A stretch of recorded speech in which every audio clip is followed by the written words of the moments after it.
Dites-nous vos impressions suite à l'enseignement de ce jour du Père Diego. Bonsoir, chers frères. Moi, je veux dire un grand merci à Dieu parce que si on est là aujourd'hui, c'est qu'il nous a appelés. Il nous a choisis. Nous ne sommes pas les seuls dans ce monde entier, mais il nous a choisis et nous a rassemblés aujourd'hui. Je passe par ce canal pour dire d'abord merci à ce créateur qui m'a rassemblé et qui m'a permis de rencontrer pour la première fois le Père Diego. C'est une première fois pour moi et c'est aussi une première fois pour moi de suivre une intercession suivie d'un enseignement sur la percée. Oui. Et dans cet enseignement, on nous a montré l'importance de nos offrandes et des dons, la différence entre les offrandes et l'aumône, l'action de grâce, chaque acte de charité, de grâce, d'offrande que nous faisons dans l'Église catholique a une signification et a son sens, son plein sens dans nos vies. Et je dis merci à Dieu pour cette nouvelle ère que j'ai connue et pour ces nouvelles notions. Et ces nouvelles grâces que regorge l'Église que je ne connaissais pas. Est-ce que vous avez pris résolution? Oui, on ne peut pas suivre ce grand enseignement sans prendre de résolution. Et ma résolution, c'est de faire l'effort pour être à jour et donner régulièrement des offrandes, de payer les dîmes et en tout cas, de suivre les préceptes de l'Église catholique. Merci. Amen. Tous les chrétiens nous viennent en aide. Donc, vous voyez, en parlant de percée, le premier point qu'il est développé, il est dit qu'il faut entrer dans l'alliance. Dieu aime qu'on formalise la relation avec lui. Il est exigeant. Mais quand tu entres dans cette relation avec lui, et tu te laisses t'enseigner la sagesse, des connaissances, des choses que tu dois connaître, toutes les choses changent, et tu commences à mettre ça en pratique, toi-même tu vas sentir. Parfois, c'est même à dire, ouais, tu l'enseignes quelqu'un, il le fait, et dès le lendemain, déjà en même temps, c'est-à-dire que les signes commencent à être manifestés. Mais c'est extraordinaire. Tu vois ce que le Seigneur doit opérer dans ta vie. Et tu vois le qui ce qu'il doit opérer dans ta vie. Donc, ce qu'on appelle la percée dont j'ai parlé au début, là, c'est comme une maison à construire. La percée, c'est comme si tu veux construire une maison. Quand on veut construire une maison, qu'est-ce qu'on fait? Quelle est la première chose qu'on fait? Il y a la fondation. Donc, quand tu veux construire une maison, on ne se lève pas pour commencer à lier les briques, à trouver les briques. Non, il y a la fondation. Donc, la percée est comme une maison à construire. C'est pourquoi le deuxième sous-thème, j'ai dit poser la fondation de la percée. Donc, il y a déjà entré en alliance, mais ensuite, maintenant, on pose la fondation. J'ai écouté des gens qui prêchent sur certaines thématiques. J'ai écouté plusieurs enseignants qui prêchent, qui connaissent beaucoup cette thématique-là. Et quelqu'un dit que lui, pendant longtemps, il était dans un peuple de manque d'argent. Et il y avait un monsieur à chaque fois, il allait toquer à sa porte pour demander de l'aide. Donc, le monsieur dit que lui, il était tout le temps en manque d'argent. Et il allait toquer à la porte de quelqu'un. Et quand il toque à la porte de monsieur pour demander de l'aide, il va le tourner là, il l'humilie proprement avant de lui donner 2000 naira. Et il dit que jusqu'au jour où un jour, il priait, le Seigneur lui a dit, mon fils, commence à faire ceci, commence à faire cela. Et la première chose qu'il a dit de faire, il lui a dit, consacre-moi un pourcentage de ton revenu. Il dit, consacre-moi quoi? Un pourcentage de ton revenu. Ça là, c'est ça qu'on appelle la partie latine. Parce qu'en fait, bon, il y a des gens qui racontent plein de choses. Ces gens-là ne connaissent rien de ce côté. Ils racontent plein de choses. Mais il dit, le Seigneur lui a dit, fils, la première chose que tu dois faire là, c'est d'abord de me consacrer un pourcentage. Alors que le monsieur est dans le manque. Dieu aurait pu dire, va voir tel il dit, consacre ça. Non seulement il doit donner, mais la première chose à faire, c'est que tu le consacres un pourcentage dans ce que tu as comme revenu. Qu'est-ce qu'on appelle revenu? Ça peut être ton salaire, ça peut être ce que des gens te donnent comme prime, parce que le revenu c'est l'ensemble de tout ce qui te revient. Vous voyez? Ce qui entre. Donc, le salaire, les primes, les dons. Peut-être que tu travailles quelque part maintenant, tu fais ta prestation, il y en a qui vont te faire des aides, tout ça là, c'est dans ton revenu.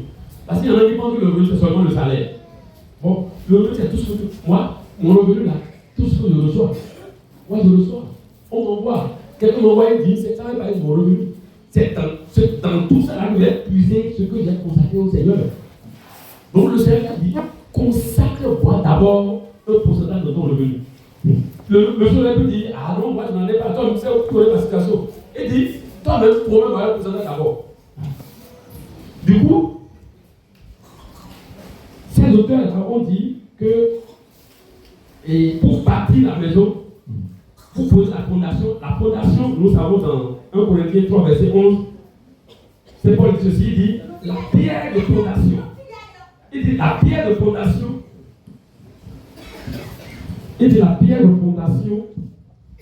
personne ne peut en poser d'autre que celle qui se trouve, c'est Jésus-Christ. Nous savons que la pierre de fondation de notre vie, c'est Jésus-Christ. J'ai dit tout à l'heure qu'entrer en relation avec Jésus-Christ. Mais quand il s'agit des choses dont nous parlons, parce que nous parlons de percer, c'est au plan matériel, financier, professionnel, actif, il a dit, au fait que le Seigneur a dit que la fondation de la percée, c'est l'acte qui consiste à consacrer un pourcentage sur le revenu à Dieu. Donc ce qu'on appelle la partie de la dîme. Dîme signifie dixième. Mais il n'est jamais dit que c'est nécessairement 10% que tu dois donner à Dieu. Est-ce que vous entendez ce que je dis? Oui. Dîme signifie dixième. Mais on dit, et je le dis, qu'il n'est jamais dit que c'est nécessairement 10%. Quelqu'un peut donner 10%, et ça peut être fait par rapport à l'emploi de combat auquel il est confronté. Comme quelqu'un peut donner 10%, et ça a suffi déjà. Moi, je n'ai jamais fait 10. Quand j'ai commencé avec 15. C'est moi ça. Je ne dis pas que c'est ce que tout le monde doit faire. Et après, le Seigneur va faire évoluer au fil des années jusqu'à atteindre un pourcentage très élevé. Ça, c'est mon expérience personnelle. C'est un militaire. Je ne dis pas que c'est ce que tout le monde doit faire. Parce qu'il y en a qui s'enferment dans l'affaire de 10% et qui disent à tout le monde que c'est faux. Même les Juifs ne faisaient pas 10%. Ce que les Juifs faisaient là, lorsqu'ils avaient 4 formes de dîme, c'est au bas mot 24% comme ça. C'est lui l'auteur qui dit les Juifs avaient plusieurs dîmes. Un juif, un laïc qui n'est pas lévite, c'est 3 dîmes. Il y a la dîme des lévites, la dîme des fertilités et la dîme des pauvres. Oui, tout ça c'est dans ce que je ne vais pas vous décrire tout ça ici. Ils avaient 3. Et le lévite est la dîme de la dîme. Donc vous voyez, donc eux, c'est pas avec 10% seulement qu'ils faisaient. Donc tu consacres, ne t'attends pas que l'argent te suffise d'abord. Quand tu consacres un pourcentage de ton revenu au Seigneur, tu es en train de poser la fondation. Et quand tu poses la fondation, tu es comparable à ce que Jésus a dit dans Matthieu chapitre 7, verset 24 et 25. Quand tu consacres un pourcentage de ton revenu à Dieu, tu l'as consacré librement, spontanément. Et tu dis, Seigneur, à partir de partir d'aujourd'hui, tel pourcentage de mon revenu t'appartient. Ça, moi-même, je n'utilise plus ça. Je libère ça. Et chaque fois que je libère, je dis, c'est la part du Seigneur. Quand t'attends, c'est pour lui, désormais. Quand tu fais ça, tu as de poser la fondation. Et c'est comparable à l'homme dont Jésus a parlé dans Matthieu 7, verset 4, verset 5. Qu'est-ce qu'il dit? Il dit, ainsi celui qui entend les paroles que je dis là, et les met en pratique, est comparable à un homme qui, on a pu voir, qui a construit sa maison sur le roc. La pluie est tombée, les torrents dévalés, les vents ont soufflé et se sont abattus sur cette maison. La maison ne s'est pas écoulée car elle était fondée sur le roc. Ça veut dire quoi? Celui qui n'a pas consacré un pourcentage sur le revenu au Seigneur, c'est comme si sa vie est partie sur du sable. Non, mais c'est ce que je dis. Peut-être qu'il a aussi un récit, il a la foi, son cœur rempli d'amour, de charité, mais les gens vont tout pourrir la vie ici. Les méchants vont tout pourrir l'existence. C'est-à-dire que toi, ils vont te maudire, ils fermer les portes et te pourrir l'existence. Même si ça ne peut pas t'empêcher d'aller au ciel. Il n'est pas dit que si tu ne fais pas la vie, tu ne vas pas au ciel. Il n'est pas dit ça. Mais si tu es ici, ils vont te pourrir l'existence. L'intérêt a montré que si tu ne consacres pas un pourcentage pour le revenu au Seigneur, librement et joyeusement, tout en cessant d'être propriétaire, surtout dans notre environnement socio-culturel, ici au Bénin, là, ici, chez nous ici, tu es en train de rendre la tâche facile aux sorciers. Parce que le premier pouvoir qu'on leur donne dans le monde des ténèbres, c'est de lier les biens et les ressources des gens. Beaucoup de gens ne savent pas. Le frère de Jésus, qui à son âme, prie et il disait qu'il il libérait les gens du pouvoir de la sorcellerie et toute âme, il libérait comme ça, il a dit qu'il voulait lui souffler quelque chose. Que le pouvoir pour leur donne dedans. Quand ils sont quelque part dans une maison, dans une famille, on dit quel propriétaire ici là, ils vont commencer à lier des liens, à lier des ressources, à fermer les portes. Ils vont commencer à fermer les portes. Voilà. Ils vont commencer à te débrouiller. Donc ils vont commencer à te débrouiller. Ils te débrouillent financièrement. Les choses vont commencer à péricliter. Les choses vont commencer à péricliter. Parce que justement, tu n'as pas consacré le Seigneur au Seigneur. Parce que quand tu consacres le Seigneur au Seigneur, quand tu fais comme ça, c'est une manière de dire au Seigneur, tu deviens actionnaire dans ma vie financière. Et tu as droit aux dividendes. À peu près, c'est une comparaison de fait. C'est comme s'il devient actionnaire. Et donc, il a une main dans ta vie financière. Du coup, quand il a une main dedans, donc ta vie financière lui génère quelque chose qui lui appartient là. Ça ne peut pas être main. Celui qui va t'arracher à l'épreuve. Amen. Amen. Vous voyez, une de mes filles que j'accompagne depuis 5 ans bientôt, elle travaille dans une construction. Et elle se bat derrière les difficultés. Chaque fois, elle lui dit, est-ce que tu fais ceci? Moi, je ne prie pas pour les choses. Vous avez des problèmes là. Il n'y a pas de prière pour ça. Je lui dis, est-ce que tu fais ça? Si tu ne veux pas commencer à faire ça, c'est déjà fini avec toi. Donc, elle me connaît. Elle dit, un de ses collègues, il travaille dans sa société et le gars, ce qu'il gagne, c'est à peu près 300 000. Ça ne lui suffit pas. Il a des dettes, tout ça. Et à un moment donné, un poste était devenu vacant. Et on l'a nommé directeur par l'intérim. Donc, il a assuré l'intérim à ce poste-là. Et lui, il espérait qu'on allait le confirmer. À sa grosse surprise, il y a un monsieur qui est dans l'ombre là pour aller le saboter auprès de la directrice des ressources humaines. Donc, bah, médire de lui, le calomnie proprement, par méchanceté, quoi. Et il dit que le gars était venu, il était là, un jour là seulement, on a ouvert le poste. C'est-à-dire que c'est comme si lui, il était là au poste. On dit que le poste est ouvert, même quelqu'un qui a été dans le système peut postuler ce poste. Ça veut dire quoi? C'est que toi, on t'a mis de côté. Et il était allé voir ma fille là, tout en pleurs, pour lui dire après qu'il a peur qu'on a oublié d'ouvrir le poste. Donc on ne veut pas donner à ce poste là. Et ma fille lui dit, ce que le directeur spirituel m'a enseigné, c'est qu'il dit la première chose que tu dois faire dans ta vie là, c'est de consacrer un pourcentage pour le Seigneur. Et il a dit, consacre un pourcentage à Dieu et libère sa angoisse à l'autre. Et il a dit, je vais faire ça. Malgré les dettes là, malgré toutes les dettes là. Et il dit, quand le salaire est arrivé seulement, il a fait un virement. Il a viré ce qu'il a consacré au Seigneur, il a viré. Et il est allé me montrer ça. Il a montré, il dit, il a fait le virement, je regardais ça. Il a dit, bon, c'est bien. 2 semaines après, c'est ça que j'en suis pris. La directrice des ressources humaines, qui avait un regard malveillant sur lui, elle dit non, ce qu'on fait à ce gars-là n'est pas juste. C'est pas juste. Et elle allait voir le patron pour dire non, c'est injuste. On doit connaître la situation. Son salaire est passé de 300 à 550 000.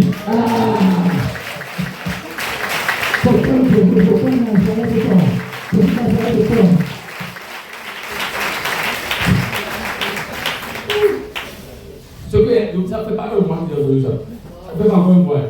Donc c'est récent, c'est une expérience récente. Il aurait pu dire, non, Dieu me connaît la situation, j'ai beaucoup de dettes, le salaire ne me suit pas, quand ça arrive, je dois payer une bonne partie des dettes, etc. Mais il a obéi. Et c'est ça qui est difficile de l'aider parmi nous. Que le Seigneur donne la grâce d'obéir à sa parole. Il y en a qui font les. Ils sont là à raisonner. On ne raisonne pas avec le Seigneur. Et non, on ne raisonne pas avec le Seigneur.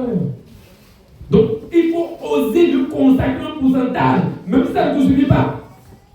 Fais cette expérience et compare à l'autre expérience que tu faisais. Et tu verras. Ça, c'est un aspect. Parce qu'il y a l'enseignement sur la vie ici. L'autre aspect par rapport à ce point-là, j'ai dit que, vous voyez, ce n'est pas une affaire de 10% qu'on doit imposer à tout le monde. Une autre de mes filles, une autre fille à moi, et elle me raconte que, parce qu'elle faisait la dîme, elle était à 10%. Mais elle dit, les combats n'ont pas la même ampleur pour tout le monde. Est-ce que vous êtes d'accord? Ah, on est tous dans le combat spirituel, mais ce n'est pas la même ampleur. On n'a pas les mêmes fondations spirituelle. Donc, mettons, comment dire encore? Non, mettons. Elle était à 10%. Parce qu'elle a fait le Ghana, comme elle est restée dans le coup, elle voit que les Ghanais sont très attachés à ces pratiques-là. Les hommes vous savez, ça ne s'amuse pas avec ça. Elle dit, je paye ma tithe. Je paye ma tithe. C'est la Bible appelle tithe. Donc, elle a étudié là-bas. Et elle travaille dans un hôtel de la place. Elle est à peu près à 300 000. Dedans, tu vas payer le loyer. Tu vas occuper ta fille. Tu vas avoir de l'argent pour papa qui est à l'extérieur. Le pays est appelé ici. Et après, tu n'as même pas de moyens de déplacement, tu vas prendre poser. Finalement, il ne reste pas grand-chose. Donc, il se dit qu'on peut prier pour avoir le tout mieux, etc. Bon. J'entends cette prier pour avoir le tout mieux. Les gens disent la vie pour moi. Je sais que Dieu veut tout. Mais enfin, on ne réagit pas. Et à Emmaüs, il y a bientôt 3 ans, on m'a invité pour prêcher. Et les gens ont vu ça sur YouTube. Donc, elle, en fouillant sur YouTube, elle est tombée sur l'enseignement. Elle a dit, elle a écouté, elle a réécouté, elle a écouté, elle a réécouté. Une fois, un jour là, en écoutant comme ça, le Seigneur dit, ma fille passe de 10 à 20%. Est-ce que vous entendez ce que je dis? Elle dit, le Seigneur lui a dit, passe de 10 à 20%. C'est vous dire, déjà, les 300 minutes ne suffisent pas. Tu payes déjà 10%. Après 30 000 francs. Et le Seigneur dit de passer à 20%. Elle dit, quand elle a reçu ce message dans son cœur là, elle a obéi. Le premier mois, elle a payé 20%, ça fait quoi? 60 000, sur les 300 000. Deuxième mois, elle a encore payé.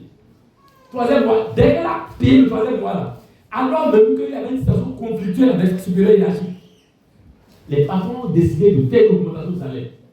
Mais le taux d'augmentation n'est pas le même pour tout le monde. Elle là, elle passe de 300 à 550 000. Merci beaucoup, Je vous donne ces détails pour que vous compreniez que ce n'est pas bête de consacrer un pourcentage de Dieu à Dieu. Ceux qui ne connaissent pas ça, qui n'en ont pas fait l'expérience, ils vont parler. Mais ils ne peuvent pas vous parler de leur expérience. Moi, je peux vous parler de mon expérience. Je ne suis pas ici pour vous parler. Je vous ai dit c'est 40 au point. Je ne parle pas des œuvres que je soutiens. On peut être construit l'église, même dans les 300 000, 400 000, 300 000, plusieurs fois. Je ne parle pas de ça. Ça là, c'est pas dedans. Dit que, mais tu reçois tout le temps. Nous, on est dedans tous les jours. C'est comme ça. Acclamons le Seigneur. C'est tous les jours que Dieu fait, on est dedans. Toi, tu es là, tu fais des raisonnements. Tu vas raisonner, si tu restes dans les raisonnements, tu n'obéis pas au président que Dieu te formule. Pour que ta vie change, ne sois pas le raisonneur. Le raisonneur, c'est une incrédule. Le raisonneur est incrédule. La situation, personne n'a jamais changé par le raisonnement. Mais la situation change par l'obéissance à la parole de Dieu. Amen. Amen. La situation d'Abraham a changé parce qu'il a obéi à la parole de Dieu. Sinon, il n'aurait même pas un enfant. Sinon, personne n'aurait connu le nom d'Abraham. Amen. Alléluia. Amen. Alléluia. Amen. Alléluia. Si tu lui as dit, quitte, fais ceci, fais cela. Si tu le fais, je te bénirai. Si tu ne le fais pas, je t'amènerai à la terre. Nous, parfois, on ne veut pas faire. Et on est dans les raisonnements, mais ne laisse pas dans les raisonnements, mon frère. Au pays, dis maintenant, Seigneur, maintenant, j'ai compris là. Je veux entrer dans cette alliance avec toi. Merci, Seigneur. Je te consacre, même si c'est 5%. Écoute ce que je dis. Je dis, même si tu veux, tu peux commencer par 5. C'est pas interdit. De toute façon, celui qui donne 5% à Dieu, sa situation est différente de celui qui donne 0%. Mais c'est ce que moi je dis aux gens, même si tu veux commencer par 5, il est dit nulle part que c'est interdit. Ou bien c'est interdit. Quelqu'un dit, Seigneur, va te consacrer 5% aujourd'hui. Et après il passe à 6, après il passe à 7, après il passe à 10. Bon, de toute façon, s'il monte, lui va commencer. C'est-à-dire que son niveau financier va commencer à changer. Pas il commence avec 15%, après il passe à 20, après il passe à 25, à 30, à 35, à 40, à 50, et ainsi de suite. Mais chaque monde là, le flux qui arrive, c'est incomparable. Il ne faut pas penser que on n'est pas ici pour faire de la philosophie. Après, moi, je suis là pour faire la philosophie. C'est une expérience extraordinaire. C'est une expérience. Je suis au Bénin ici. Là où il y a un régime qu'on appelle la rupture. Parce que nous, on vit là, ça ne dépend pas de ceux qui sont. Ma vie ne dépend pas des rupturiers. Ça dépend de mon alliance avec Dieu. Ma vie financière dépend de mon alliance avec Dieu. Quel que soit celui qui est là, ça viendra toujours. Dans ce béné là. Je n'ai pas besoin d'aller à l'extérieur. Dans ce béné. Tant que je suis en Canada, je n'ai pas besoin d'aller au Canada. Quand on appelle Canada. Je n'ai pas besoin d'aller au Canada.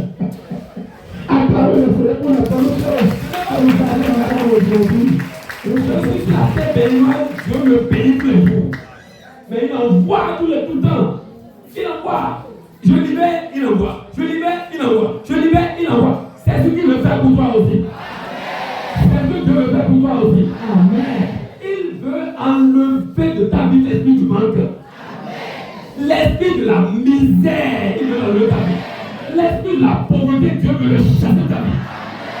La malédiction qui te maintient dans la pauvreté, qui te maintient dans la misère, qui te maintient dans le manque, Dieu lui-même veut commander à cette malédiction de quitter ta vie. Amen. Quitter ta vie aujourd'hui. Aujourd'hui, elle a quitté ta vie. Amen. Tu ne parleras plus jamais de manque. Amen. Tu ne parleras plus jamais de manque. Tu ne parleras plus jamais de manque. Amen. Quand le Seigneur lui-même voyait, on parle de Malachie 3. Malachie 3, Malachie 3. Mais ne comprends pas. Qu'est-ce que le Seigneur a dit? Il a dit, si tu me consacres pour ce temps de ton revenu là, oui, la première chose qu'il fait là, il dit qu'il ouvre les écluses du ciel. Est-ce que vous savez ce que ça signifie? Amen. C'est que les portes du ciel sont ouvertes sur ta vie. Amen. Et quand les portes du ciel sont ouvertes sur la vie de quelqu'un, c'est que la rosée céleste descend sur toi. Amen. La rosée du ciel, même quand tu dors, la rosée du ciel descend sur toi. Et quand la rosée du ciel descend, ta vie est lubrifiée. Amen. Ta vie ne sera pas asséchée. À cause de son roi, c'est comme si Étamina était non beaucoup. Maintenant beaucoup. Maintenant beaucoup nous. Je prends le vide. Maintenant beaucoup nous. Pendant que tu dors là, le Seigneur arrose ta vie déjà. Tu te lèves encore avant de quitter la maison, il t'arrose encore. Tu es comme la plante qu'on a mise là. Qui a arrosé le matin? Qui a arrosé le soir? Amen. Oui, elle est arrosée. Amen. Quand on voit ça, on sent que la plante a vie. Amen. La plante a souri à la vie. Amen. Parce qu'elle est arrosée. Mais quand elle n'est pas arrosée, qu'est-ce qui arrive? Elle s'assèche. Amen. Les feuilles vont s'assécher. Les plantes vont s'assécher. La racine va s'assécher. Et ce qui va arriver, c'est quoi? Elle meurt. C'est exactement ce que l'ennemi fait. Donc, quand le ciel n'est pas ouvert sur la pluie de quelqu'un, tout s'assèche. C'est pourquoi le Seigneur dit, je vais ouvrir les écluses du ciel. Ça veut dire quoi? Il va ouvrir les portes du ciel. Et la rosée du ciel peut tu es comme sur la poussière. Donc il y a une route de bénédiction qui tombe sur toi continuellement. Amen. À chaque instant, à tous les instants. Amen. Je vois le ciel s'ouvrir sur la vie de quelqu'un. Amen. Je vois le ciel s'ouvrir sur la vie de quelqu'un. Amen. Je vois les portes du ciel s'ouvrir sur la vie de quelqu'un. Amen. Je vois les portes du ciel s'ouvrir sur ta vie aujourd'hui. Amen. Je vois Dieu envoyer la rosée sur ta vie. Amen. Je vois la rosée sur la vie de quelqu'un. Amen. La rosée du ciel. La rosée du ciel coule sur quelqu'un. La rosée du ciel coule sur quelqu'un. La rosée du ciel. La rosée du ciel. La rosée. La rosée. La rosée. La rosée du ciel. La rosée du ciel. Elle coule. Elle coule. Elle coule. Elle coule. Elle coule. Elle coule. Elle coule ta vie. Elle coule ta vie. Elle coule ta vie. Ta vie est lubrifiée. Ta vie est lubrifiée. Ta vie est facilitée. Ta vie est facilitée. Ta vie est facilitée. Ta vie ne met pas une voie tout qui roule. Elle roule. Elle roule. Elle roule. Elle roule. Elle roule. Elle commence à rouler. Elle commence à rouler. Elle commence à rouler. Parce que la rosée du ciel descend ta vie. Amen. Donc le secret de la rosée du ciel, beaucoup ne connaissent pas ça. C'est quand tu consacres pour ce Dieu lui m'a dit, je vais ouvrir les écluses du ciel et donc la rosée du ciel va être constamment. Parfois tu te réveilles, moi je me réveille comme ça là. Je me réveille comme ça sur le lit. Dès que tu prends le téléphone, la lettre attend bien là. Ah. Vous ne pouvez pas comprendre ce que je dis. Certains vont penser que c'est juste pour ça. Non, je suis vrai. Je suis en train de Seigneur. Tu te lèves comme ça, la lettre attend bien. Qu'est-ce qu'on dit de lève toi? Quelqu'un depuis le Canada ou de la France, il me dépose quelque chose dessus. Pourquoi? Pendant que tu es là, on dit Dieu comble son bien-aimé, il dort. On le dit, non, on ne comprend pas tout ça divin. C'est pas que tu dors à longueur de journée, non. Tu as travaillé toute la journée. Oui. Et le moment de te reposer arrive. Oui. Pendant que tu te reposes, oui. Tu dors sur le regard du Seigneur. Lui va couler la rosée sur ta vie. Amen. Je reçois, oui, je reçois. Je reçois. Ça veut dire quoi? vie ne peut jamais comme les ossements desséchés. Amen. Il y aura la vie dans la vie. Amen. Donc il y a la vie en toi. Amen. Quand on dit qu'il y a la vie en toi, vous savez ça, c'est Dieu a la parole. s'il n'y a pas l'argent, il n'y a pas la vie. Tu vas me demander le contraire. Tu n'as pas l'argent, il n'y a pas la vie. Mais tu n'as pas les ressources, tu ne vis pas. Si quelqu'un te dit le contraire, tu vis avec toi. Si tu n'as pas les ressources, tu ne vis pas. Et le problème là, c'est le roi. Mais les gens, nous avons les gens sont en train de contribuer pour le. Toi, tu te caches parce que tu n'en as pas. Donc quand on en parle, tu as honte, tu te caches. Il n'y a pas la vie là. Mais quand le Seigneur te bénit, hein, non seulement il y a la vie, mais quand les gens te voient comme ça là, ils commencent à sourire. Dès que les gens sont ils commencent à sourire. Pourquoi? Parce qu'il t'a béni et il fait de ta vie une bénédiction pour d'autres personnes. Donc ta vie doit devenir une bénédiction pour d'autres personnes. Amen. Donc la bénédiction doit couler, déborder de ta vie. Amen. Elle doit déborder. Amen. C'est pourquoi il y avait dans la deuxième promesse, il dit je répandrai ma bénédiction sur l'abondance sur vous. Amen. C'est-à-dire que si vous me consacrez 1% de votre revenu, si vous entrez dans cette alliance de cette façon-là, il avait dit je répandrai ma bénédiction en abondance sur vous. Et après il dit je vais menacer le criquet des voleurs. Amen. Le démon qui vole la bénédiction, le démon qui vole la bénédiction, le démon qui t'empêche de jouer des fruits de ton effort. C'est ça qu'on appelle le criquet des voleurs. Yahvé a dit l'homme n'a pas le pouvoir de chasser ce démon-là. Tu peux mettre toutes les prières, il va pas. Mais il dit, dès que toi tu consacres le pourcentage, tu libères ça là, qu'est-ce que le Seigneur fait? Il dit, allez, sors de ta vie maintenant. Il dit, démon, criquet des voleurs. Le criquet voleur de bénédiction sort de ta vie. Sors de ta vie. Sors de ta vie. Sors de ta vie. Sors de ta vie. Sors de ta vie. Sors. Je te commande le nom de Jésus. Je te commande le nom de Jésus. Le démon qu'on appelle criquet de voleur, qui vole les bénédictions des gens, qui les empêche de jouir la bénédiction de Dieu. Au nom de Jésus, c'est la fin de l'existence. Je mets fin à toute l'existence. Je mets fin à ta condamnation de la vie de Dieu. Au nom de Jésus, on appelle ça criquet des voleurs. Criquet des voleurs. Dieu te menace. Je te menace au nom de Dieu. Je te menace au nom du Père. Je te menace au nom du Fils. Je te menace au nom de l'Esprit. Je te commande au nom de Jésus de sortir de ta vie. De sortir de ta vie. De sortir de ta vie. Allez que papa nous s'amuse avec la parole de Dieu. Il serait tellement fidèle à sa parole. Il dit qu'il va menacer. Donc, toi, pendant que tu es le fait, tu as ton devoir à côté de là. Tout ce que les sorciers envoient comme esprit qui bloque tes bénédictions, qui ferme les portes là, personne ne vient de partir avec le pas. Ils vont relâcher en même temps. Quand vous faites tout avec là, il y a mes potes, les gens qui achetaient avant ne venaient plus. Les gens qui te sollicitaient ne t'appellent plus. Quand tu les appelles, on va te rappeler. Dès que tu commences à le faire, c'est les personnes même qui commencent à t'appeler. Dieu te reconnaît comme personne qui l'a choisi et préparé pour une bénédiction pour toi. Aujourd'hui, il va te reconnecter. Aujourd'hui, il y aura la divine connexion. La divine connexion. La divine connexion. La divine connexion. Avec les bonnes personnes. Avec les bonnes personnes. Avec les bonnes personnes. Les bonnes personnes que Dieu t'envoie. Et puis les liens loin de toi. Dieu te connecte à ces bonnes personnes. Dieu te connecte. Il te reconnecte aux bonnes personnes. Il te reconnecte aux bonnes personnes. Il te reconnecte aux bonnes personnes. Tu es reconnecté. Tu es reconnecté. On appelle ça connexion divine. Connexion divine. Connexion divine. Connexion divine. Je déclare la connexion divine de ta vie. Je déclare la connexion divine de ta vie. Je déclare la connexion divine de ta vie. Je déclare la connexion divine de ta vie. Au nom de Jésus. Au nom de Jésus. Au nom de Jésus. Amen. Amen. Amen. Vous voyez, ça c'est donc la fondation. Ce qu'on appelle la fondation de ça, c'est le fait de consacrer le pourcentage. C'est la première chose.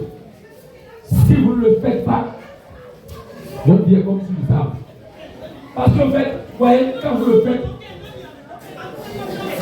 là, quand vous le faites, tous les plans de destruction que les gens font là, aucun plan ne prospère. Un de ceux que je connais, on avait fait le Renouveau à Saint-Jean, il y a très longtemps. Et il travaillait dans une grande structure. Il était chauffeur dans une grande structure des Nations Unies. Et il m'a dit un jour qu'un berger priait avec lui. Parce que sa femme était à Moïse, il venait ici. Et son papa était polygame.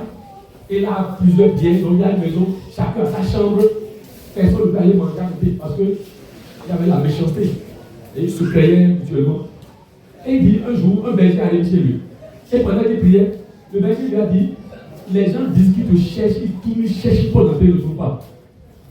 Mais ils sont en train de trouver. Parce qu'en ce moment, il avait consacré au pourcentage au Seigneur. Mais il a dit parfois de ne pas faire. Et c'est pourquoi le frère disait que le message qu'il recevait, le Seigneur avait dit qu'ils sont en train de chercher, mais maintenant ils sont en train de trouver. Pourquoi? Il a commencé à me lâcher. Bon, et comme il était à côté de nous, moi, chaque fois je le relançais. Je lui dis, mon frère, si tu laisses ça, ils vont t'avoir. Ça dit, si tu perds cette fondation-là, ils vont finir par t'avoir. Malheureusement pour lui, on l'a affecté à Djougou. Il a relâché complètement. Ils l'ont flanqué à baisser. Ils ont embouté sa femme. Les deux sont chez un frère et aussi depuis plus de 2 ans. Depuis bientôt 2 ans. Il a perdu son boulot. Sa femme qui était institutrice aussi a perdu son boulot. Mais ça veut dire que parfois, nous pensons que c'est un charismatique, s'il vous plaît. C'est un frère charismatique. C'est pas qu'il fait marcher les pétitions, non, c'est un charismatique. La sorcellerie est sur sa femme, la sorcellerie est de son côté aussi. Donc, c'est un passe réseau qui sont mobilisés. Pendant qu'il était ici, moi, il dit, ne me lâche pas. N'abandonne jamais ça. Et il nous a dit, ce que tu as conservé, c'est le ça toujours. Quand il le faisait, les gens n'arrivaient pas. Il tournait autour, il ne pouvait pas. Mais dès qu'il a relâché, il a abandonné totalement là. Parce que quand il est parti, bon, parce que vous savez, il y a des gens qui sont de cas, qui n'ont pas le sens de la discipline. Et qui ont besoin tout le temps d'être relancés, ils ont besoin qu'on leur relance. Sinon, ils nous lâchent vite. C'est pas bon. Que le Seigneur nous donne le sens de la discipline de Dieu.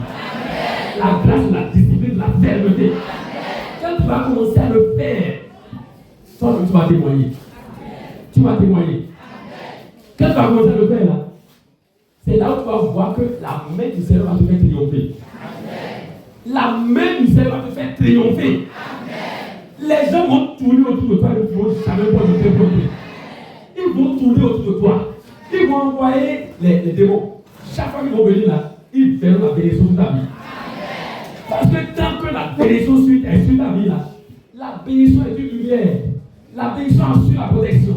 La bénédiction fait de ta vie une forteresse ébranlable. La bénédiction fait de ta vie comme une montagne inébranlable. Donc, ce qui permet à la première chose qui permet à la bénédiction de reposer sur ta vie, c'est ce que Dieu veut vous dire. Quand vous lisez Ézéchiel chapitre 4, verset 30, le Seigneur dit, tout prélèvement que vous faites dans vos revenus là, donnez ça au Père et la bénédiction va reposer sur vos maisons. Amen. Il dit tout prélèvement. Ceci là, c'est le prélèvement que vous faites. Donc tu as tout revenu, tu prélèves ça. Ce qui est pour le Seigneur, tu prélèves, tu libères. Il dit, quand vous libérez comme ça, il dit, la bénédiction repose sur votre maison. Quand il dit sur la maison, ça dit quoi? Sur toi-même, sur tes enfants, sur tes biens, sur tes ressources, sur tes activités, sur les fruits de tes mains. Voilà. Et quand la maison repose sur toi, qui va t'approcher? Chaque fois que le démon vient là, il se lève, il sera d'abord. C'est pourquoi Saint-Pierre va dire, soyez vigilants. Votre adversaire, le démon, va y bien. Pourquoi il va y bien? Il essaie de tourner, espérant que la bénédiction va quitter la vie de quelqu'un. Ça dit quoi? Tant que la bénédiction est là, quand il vient là, il se retourne. Mais il va revenir après, parce qu'il espère le lâchement. Que le Seigneur donne la grâce de ne jamais relâcher. Qu'il donne la grâce de ne jamais relâcher. De ne jamais relâcher. Tant que tu ne vas pas relâcher, tu ne mourras jamais avant l'heure. Quand ton heure n'est pas sonné, ceux qui vont proclamer ta mort, c'est le tombeau qu'ils ont creusé pour faire le tombeau. Tu ne mourras jamais avant l'heure. Tu ne mourras jamais avant l'heure. Tu ne mourras jamais avant l'heure. Tu ne mourras jamais avant l'heure. Tant que ta mission n'est pas terminée sur la terre, personne ne peut proclamer ta mort. jamais prospérer. Tu vas réussir à conduire toute ta mission qui va réussir. Au nom de Jésus. Au nom de Jésus. Au nom de Jésus. Au nom de Jésus. Au nom de Jésus. Au nom de Jésus. Au nom. Donc, vous voyez, ça fait le deuxième sous-thème. On va prendre une pause encore avant de passer au troisième sous-thème. Merci beaucoup. Amen, amen. La tempête se déchaînera, mais ma maison est en Jésus. Je n'aurai jamais, jamais. Moi j'ai bâti sur le rocher. Et quand viendra la tempête, ma maison résistera. Ma maison est en Jésus. La pluie et le vent souffleront. La tempête se déchaînera. Mais ma maison est en Jésus. Je n'aurai jamais, jamais. Ce soir, franchement, je ne sais même pas comment exprimer ma joie, puisque c'est pour la première fois que je viens de suivre cette séance de prière, une autre prière qui, franchement, si je devais m'expliquer dans ce thème-là, je vais dépasser même les frontières. Je pense simplement que l'offrande, ce que le prêtre a expliqué ce soir, ce qui concerne l'offrande sacrificielle, je pense que cela peut briser beaucoup de liens, beaucoup d'obstacles dans notre vie. Surtout là où l'ennemi a déjà attaché ces personnes-là, ces enfants. Ces enfants-là, facilement, peuvent détruire complètement ce que l'ennemi a déjà détruit dans la vie. Sur ce point, franchement, je remercie même le prêtre pour cette occasion et cette journée intense de prière. Et désormais, je pense que cela est entré dans nos comportements. Cela est entré dans les comportements. Oui, c'est pourquoi j'allais vous demander déjà quelles sont les résolutions que vous avez prises après ce enseignement. Mais moi, je viens de prendre la résolution puisque je ne m'étais même pas préparé pour faire l'offrande. Et je viens même de payer l'enveloppe et j'ai déjà quelque chose dedans. Vous voyez, pour sceller même l'alliance là avec mon bon Dieu pour attendre simplement les fruits. Merci beaucoup. Je vous remercie infiniment.